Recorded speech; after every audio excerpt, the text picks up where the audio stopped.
Eleanor Roosevelt, what more can you say? Nothing more.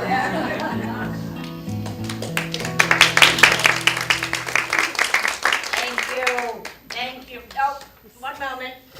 Tommy, would you answer the telephone if it rings? And if it's Mr. Truman, tell him no. You've been calling me all week. My apologies. That's my secretary, Malvina Thompson. We call her Tommy. She's been with me for years. I don't know what I'd do without her. Pardon me. I already told you. Oh, Anna! I thought you were Mr. Truman. He's been calling me all week. Well, I told him I've never run for office. I've never asked for office of any kind, so I can't have much political ambition, can I? Yes, I'll call you later, darling. All right, goodbye.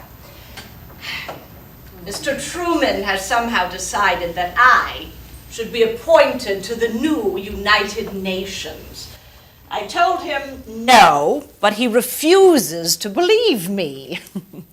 Now then, while I'm getting adjusted, shall we have a nice cup of tea? You see, I have the tea things all ready if anyone needs more. When my husband died, I said, I don't know what I'm going to do next. The only thing I know is I don't want to live in a big house again. I certainly don't want to run an elaborate household. I prefer it here. This is my little cottage Valkill.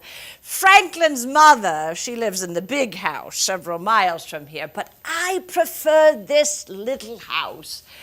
Well, it's the only house I've ever had that's really all mine. The chairs in my house are like the people who visit me here. Mismatched and uneven, but we all settle in comfortably. And though it surprises some people, I am perfectly capable of serving guests myself. Although I will admit to all of you that sometimes I use tea bags rather than loose tea. I always say, a woman is like a tea bag. You never know how strong she is until you put her in hot water. It is rather nice not to have to deal with hot water, though. In my years in the White House, a good many people disagreed with me. A great many still do. Well, when you have strong opinions and people feel you have any success, well, those who disagree with you will feel rather strongly about it. Pardon me. Hello. What? Life magazine? No, I didn't know there was a photographer on that airplane. Oh, my. Well, no one looks very nice when she falls asleep with her mouth open. Remember to remind me not to fall asleep again on an airplane without wrapping myself in a large veil. Yes, I'll call you back, darling. Goodbye. You see, I have learned not to mind criticism. I say you must dismiss from your mind those who disagree with you. I don't know how else one could live. This was a lesson I had to learn very early in life. My mother was quite beautiful, and she couldn't imagine having a daughter not as beautiful as she was.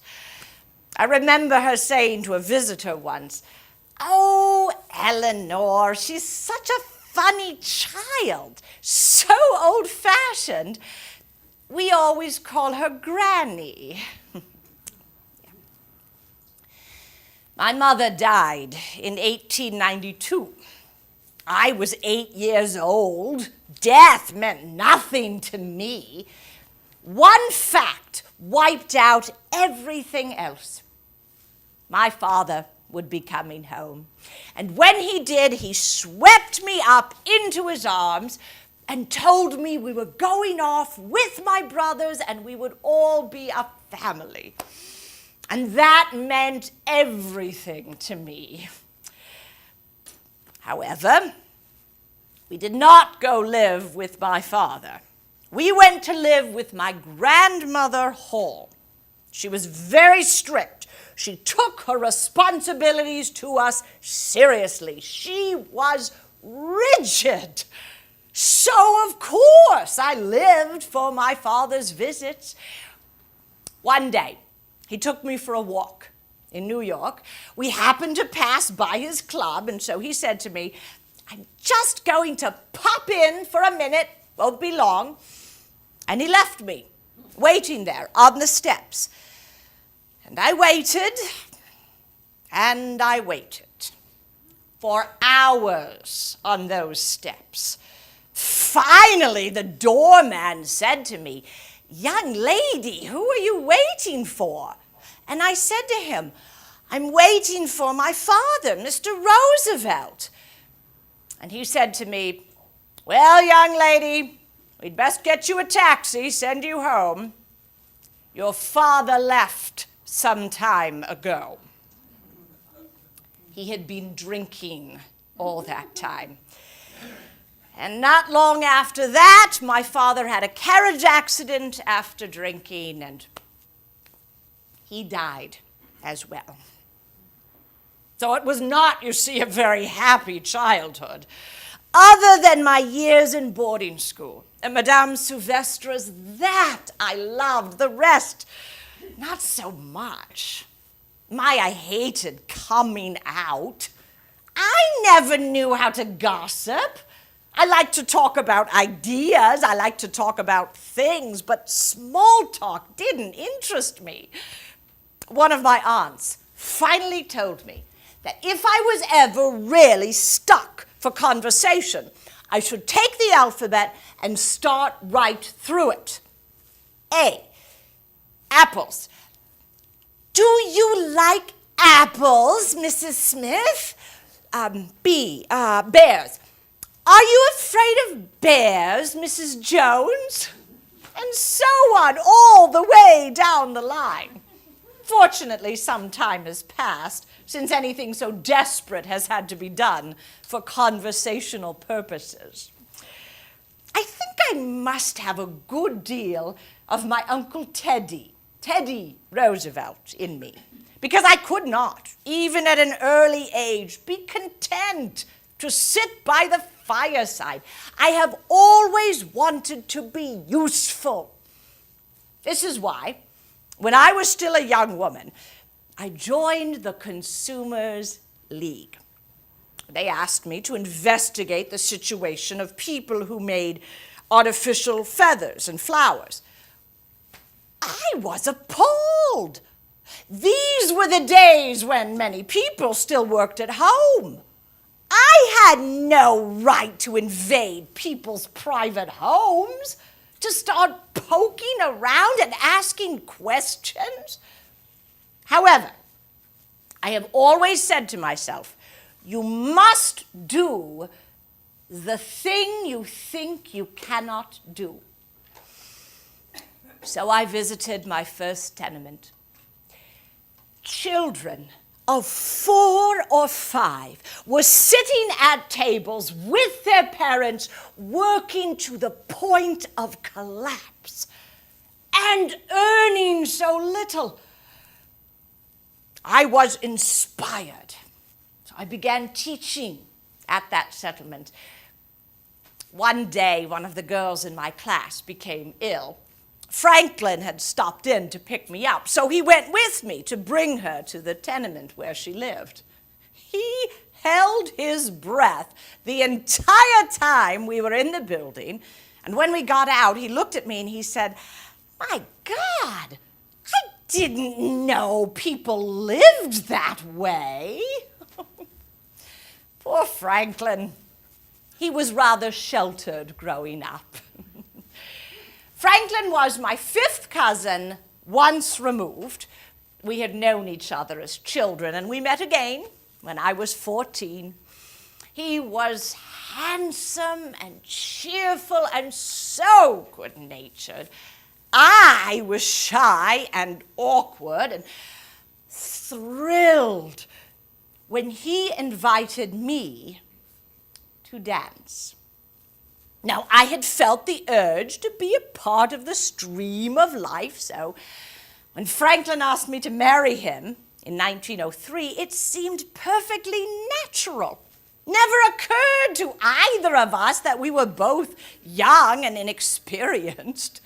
My grandmother asked me, was I sure that I was really in love? And I solemnly answered, yes, even though I had not the faintest idea what it really meant to be a wife and a mother. Now, let's see. Do we need something more to eat, perhaps? Oh, is the noise bothering anyone? Tommy, could you see if that's Fowler barking? And if it is, could you see if he needs to go outside? Poor little Fowler. He never has adjusted to Franklin being gone.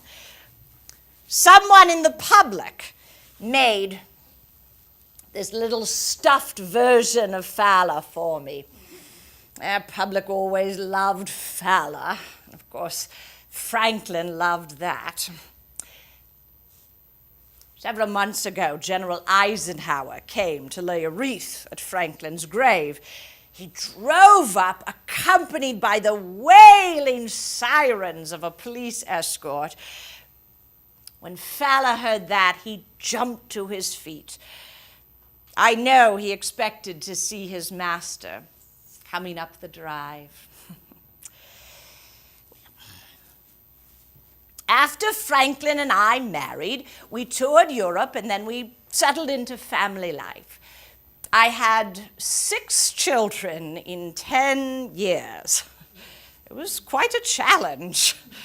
We lived most of the time at my mother-in-law's house, the big one, several miles from here. Of course, the children discovered at a very early age that if there was anything they wanted that their mother wouldn't give them, all they had to do was go ask Granny. Because Granny wanted the children to love her. I wanted them to grow up to be good people. So I always felt I had to be the disciplinarian. So that was not quite fair. But Franklin never would confront his mother. If anything was upsetting and he didn't want to know about it, he would just ignore it. He always thought if you just ignore something long enough, it will take care of itself. He would just continue on with his work, first in the state senate, then as the assistant secretary of the Treasury. Really, don't we need something more to eat? Tommy, could you see if there's any toast or crackers, perhaps? Don't worry. I know that in my years in the White House, a good many people said I never served good food. And it's perfectly possible. But you have to remember, we were there at a time when rationing was very important. I thought the White House had to live up to the rationing because if we hadn't done it, how could we ask others to? So we ate the Department of Agriculture's balanced diet, which was duller than dull. Pardon me. Hello. Hick, darling, how are you? Where are you? No, I told him no. Well, yes, I want to continue being useful, but I can be useful right from here. I'm thinking radio, perhaps, even television. Yes, I need to call you back, darling. All right, goodbye. That was Hick. Lorena Hickok, best journalist I've ever met, best friend I've ever had. She gave up her career for me. It was Hick who convinced me to write a daily column, which I have been doing 6 days a week since 1934, and have press conferences in the White House for female reporters only. This way the newspapers would have to hire women. Now Hick thinks I ought to do the United Nations, but I am convinced I can be useful right from here. Commercial for margarine is not exactly what I had in mind, but this is what I have been offered, so it seems to me I ought to at least try. I've been practicing, so see what you think. Years ago, most people never dreamed of eating margarine, but times have changed. Now you can get a margarine like the new Good Luck, which really tastes delicious. Good Luck! I thoroughly enjoy it. With the money I can make from that, I can save 3,000 lives. I don't value my dignity that highly. This was another lesson that I learned early in life. Never be afraid. Never let dignity or fear stand in your way. No one lived that more than my Uncle Teddy. Uncle Teddy always said that I was his favorite niece, but I found him rather overwhelming. He was shocked once to discover that I did not know how to swim. So he decided he would teach me just as he had taught all his own children. So he picked me up and he simply threw me in the water. And I sank right to the bottom. And then he fished me out and he lectured me all about never showing fear. That was the Roosevelt way. So I did try not to show fear when I became a mother, though I was terribly unsure of myself. I relied on books. One book told me, children must have plenty of fresh air.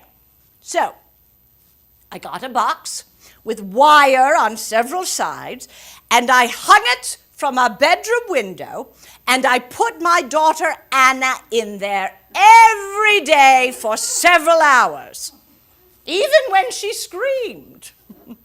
One of my neighbors finally told me he was going to call the police unless I stopped. Mothering did not come very naturally to me. In fact, when the Great War broke out, it was something of a relief. Here was a way I knew how to be useful. I joined the British Red Cross, the American Red Cross. I began working at canteens every day, making coffee and sandwiches, writing letters for the boys. I felt useful, needed. I knew that once the war was over, it would be back to home and motherhood. As soon as Franklin returned from his tour of the battlefields in Europe, as you would expect, he was the Assistant Secretary of the Navy. But when Franklin returned, it was with a terrible case of double pneumonia. So I was left with the task of unpacking for him, and as I was putting away his clothing and so on, I came upon a little packet of letters, and without really meaning to be nosy, I realized I recognized the handwriting. It was from my former social secretary, Lucy Mercer. A packet of love letters between Franklin and Lucy. At that moment, the bottom dropped out of my particular world. Franklin had broken his word, just like my father. Promises made and not kept. I offered Franklin his freedom, but that would have meant the end of his political career. There had never been a divorced president. I very much doubt there ever will be. But let's not talk about those upsetting things. You probably would much rather hear about Franklin's triumph over polio. This was in the summer of 1920. We were at our summer cottage up at Campobello Island off the coast of Maine, and we'd spent the day out sailing, and there was a small fire on another island. We put that out. And when we got home, everyone was very hot, very tired. So Franklin and the children ran to the other side of the island where there was a swimming hole, and then they all ran back, and Franklin said he was feeling tired, so still wearing his wet bathing suit, he sat down to read the day's mail.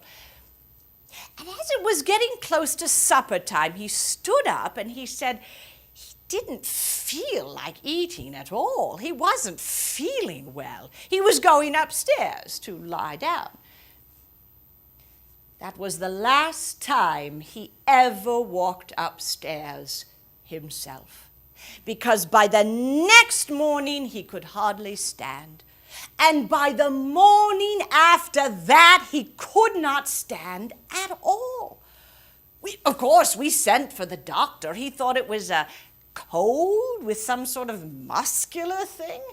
And then another very well-known doctor came up from Bar Harbor, I believe, and he also was mystified. Couldn't imagine what it was. Finally, after this had gone on for a week or 10 days, I received a telephone call from Franklin's uncle saying he thought Franklin ought to be examined by a specialist in infantile paralysis, polio. This was an entirely new idea to me, but I said, of course. So this doctor came up and examined him and at once pronounced it polio.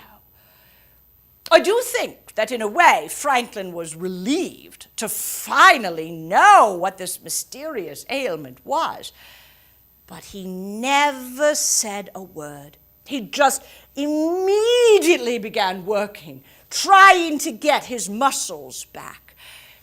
In fact, it seems to me I can recall his saying once, it was only a question of whether you lived long enough. If you did, he was sure you could get your muscles back. Now, Franklin's closest political advisor was this funny little man named Louis Howe, sort of a dwarf, always wearing rumpled clothes and covered with cigarette ash. And Louis said that I should begin working to keep Franklin's name alive. I've always wanted to be useful, so I began going out to meetings and giving speeches, and I discovered I could be Franklin's eyes and ears. Of course, Franklin had to teach me how to see things. It's not as easy as it sounds, really seeing something. For instance, I once toured a hospital for the mentally ill. Well, I thought, I'd examined that one well. Franklin was waiting for me when I came out. He said to me, "Was it overcrowded?" I hadn't the faintest idea. Well, were there beds in the corridors? Well, yes.